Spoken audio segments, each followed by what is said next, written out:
Back when I was in university, I used to take 6 courses each semester because I was doing a double major. I wanted to finish in 4 years, so I had a lot of work all the time. My university library stayed open until midnight, which was great for studying. I was also doing an internship that semester. I was so busy I never knew if I was coming or going. I lived on campus in an all-girl dorm, and my roommates could be really noisy sometimes. This was a Wednesday night, so I had 3 classes and my internship that day, plus I had 2 exams the next day. After my internship, I went straight to the library with my laptop. The library was huge, and there were still quite a few people there when I arrived at 9 p.m. It got quieter around 10 p.m., and I planned to study for my exams the next day until midnight. Around 11 p.m., most people had left, but a guy who seemed to be in his late 20s, a mature student, came into the section and sat at my table. He smiled at me when he sat down, and I felt a bit uncomfortable because I didn't know why he'd sat at my desk when there were plenty of empty desks. He asked if I happened to be taking a specific economics course, and I said no. He went on to explain that his professor gave surprise quizzes every day, and I sympathized. I tried to focus on my studies, though, but I couldn't help feeling distracted by his presence. He was still talking to me an hour later. He asked my name, and I gave a fake one, Jenny. Then he told me I had beautiful blue eyes. I said thanks politely, but I was starting to wonder if he was really there to study or if he had other intentions. I asked about his economics professor, Professor Rouse, but he couldn't remember his first name, so I secretly looked up Professor Rouse with just Rouse on ratemyprofessor.com. But the only result at our uni was a calculus professor whose last review was left years ago. I started to feel really uneasy, so I decided to go over and ask the security worker for help. I felt the student's gaze on me as I walked over to the security worker and explained the man was making me uncomfortable and might not be a student. The security worker went to check the man's ID, and it turned out that he didn't have it with him. When asked about his dorm, he couldn't provide a clear answer either. The security worker escorted him out, and I returned to studying, but it was hard to focus because I was pretty shaken. I left the library around midnight and started walking back to my dorm through the uni campus, which was empty and deadly silent at that time of night. Suddenly I heard the sound of footsteps hitting the ground behind me, but when I turned around, no one was there. Panicking now, I started running, which is when I heard running footsteps following behind me.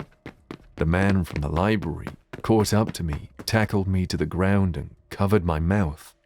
He threatened me, telling me to shut the fuck up or he'd kill me. I screamed for help, but he muffled my cries. I was completely petrified. He dragged me by my throat towards the nearby woods. I was thrashing the whole time and managed to get his hand off me long enough to get out a scream that caught the attention of 2 guys passing by. They yelled at the man, who let go of me and ran off towards the woods. The 2 guys comforted me while calling the university police. They also spoke to the library security worker and got a description of the man that matched mine. The police used library camera footage to identify the man and sent his picture to students. An anonymous tip led the police to a bar where they arrested him that same night. The experience was incredibly traumatic for me. I can't even imagine the pain for others who have been through similar situations, but much worse.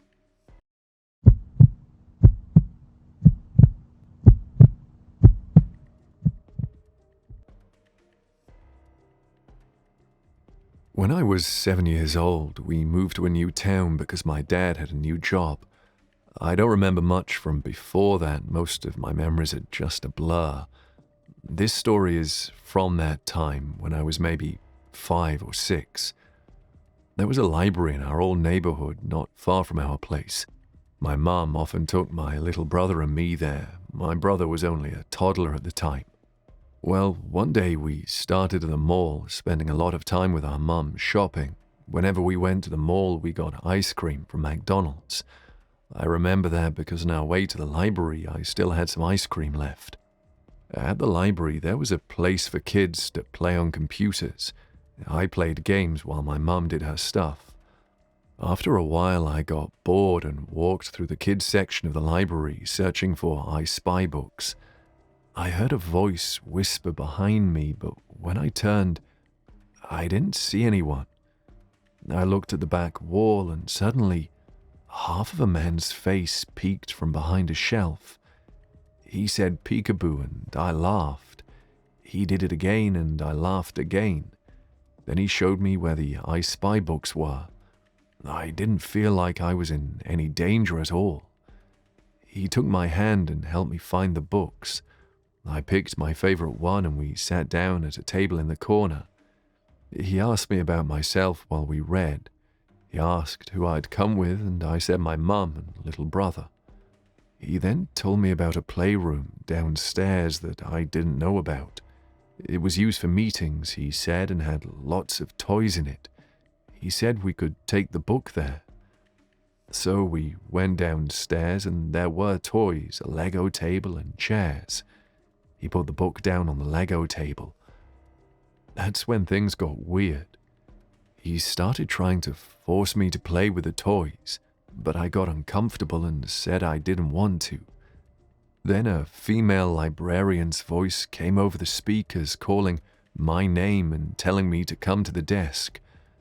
I was going to leave, but he turned off the lights and said we should play hide and seek. I got really scared at this point and yelled for my mum. He told me to shush and got closer to me in the dark, but I managed to run past him and back upstairs. I was really scared. It was like when you run up basement stairs in the dark, but so much worse because I could have been grabbed. I found my mum at the front desk and told her what happened. She was really worried and called the police. Police came and searched the whole building but couldn't find any sign of the man.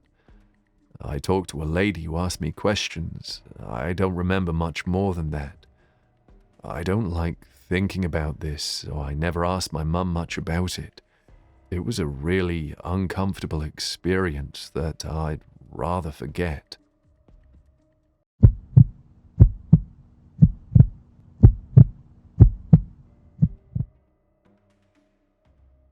Back when I was 20 years old, I had a job at the local public library. I worked the night shifts a few times a week for extra cash after finishing my day job. My shift started at 6 in the evening and ended when the library closed at 9. Part of the job involved locking up the library after closing time. However, I couldn't just leave as soon as the library closed. I had to turn off all the computers, do some general cleaning, put back the returned books and DVDs on the shelves, take out the trash, and then I could finally go home. One Friday night, as closing time approached, most of the other library staff had already left. It was just me and a female librarian. I announced a few times on the intercom that the library would be closing soon. I was already cleaning up, trying to finish up quickly so I could start my weekend. When the clock struck 9, I got back on the intercom and let everyone know that the library was closed. The remaining guests packed up and left, and so did the female librarian who I was working with. Once I saw that no one else was in the building, I locked the front door. I started arranging chairs neatly and emptying trash cans. When it was time to take the trash outside, I unlocked the door and took the bins out to the dumpster. It was quiet outside since the library was in a quiet area away from busy roads.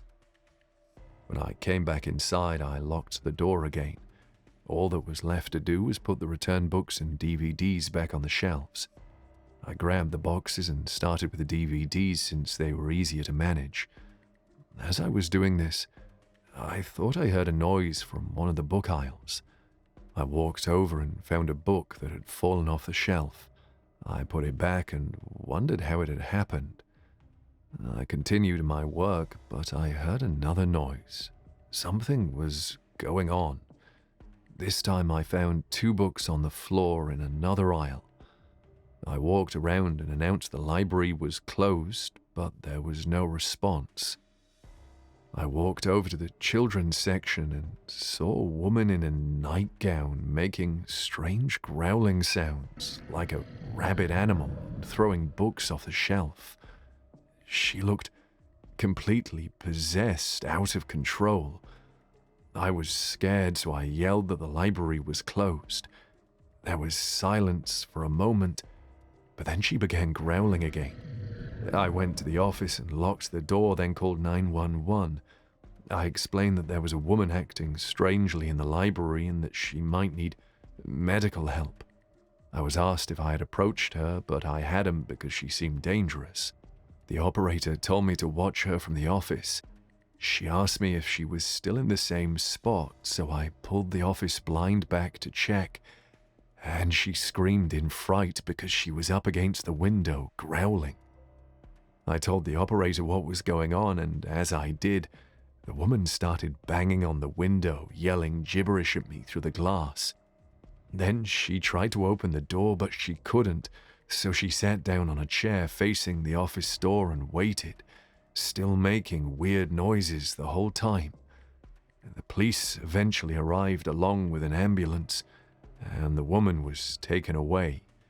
She was still acting aggressively when they arrived and didn't make any sense. I never found out what she was on or how she got into the library. It was a scary experience, and it made me uncomfortable being alone in the library after closing from then on.